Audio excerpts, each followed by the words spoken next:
Kapalaran ng Pisces ngayong araw ng January 25, Pisces.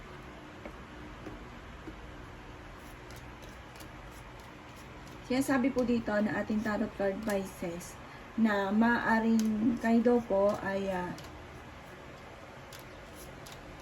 kayo daw po yung tipo ng tao parang sa pool ng pagkabata, parang kayo daw po parang kaya nyo nang dalhin yung inyong sarili. Parang kahit saan kayo dalhin, parang kaya nyo mabuhay. Yan, sabi rin po dito na iwasan nyo lang daw po yung sobrang maganyan.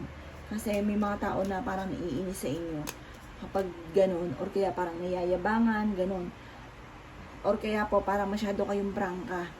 Yan, sabi rin po dito na malakas daw po ang kumpiyansa ninyo sa inyong sarili at malakas din naman ang inyong pong karisma.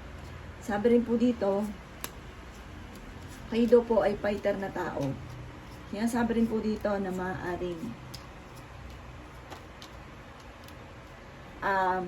pag-isipan nyo daw po mabuti ang bawat paggastos dahil parang nagiging magastos ka at parang magiging problema nyo ay pera.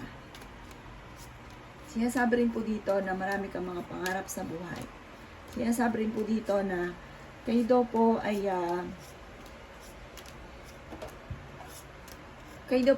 may mga gustong gawin na kayo naman yung tipo ng taong laban lang ng laban. Sinasabi rin po dito na maaaring maging balance ka sa sitwasyon nyo, lalo na sa pera, dahil parang may darating sa inyo na problema tungkol sa usapin ng pera. Yan, sabi rin po dito na may matagal ka ng problema na pinagdadaanan na kailangan mo ng pagtuunan ng pansin para masolusyonan ang problemang ito. Sinasabi rin po dito na marami kang mga parang naging kapabayaan doon sa problema ninyo na parang hinayaan mo lang kaya nagtagal ito ng tagal. Yan, sabi rin po dito na parang pag-aralan mabuti para masolusyonan daw po ito at kailangan na itong masolusyonan ko naman yung matagal mo nang pinagdadaanan. Sinasabi rin po dito na parang lagi kang takot. Yan.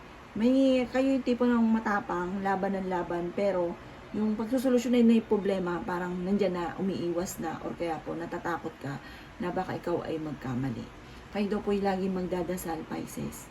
Yan ang kapalaran ng Pisces ngayong araw ng January 25. Salamat po sa panonood. Kung ako po may mga nabanggit na hindi ganun kagandahan, maaaring ito po inyo pong iwasan. At yung mga magaganda ay i-welcome po natin. Salamat po!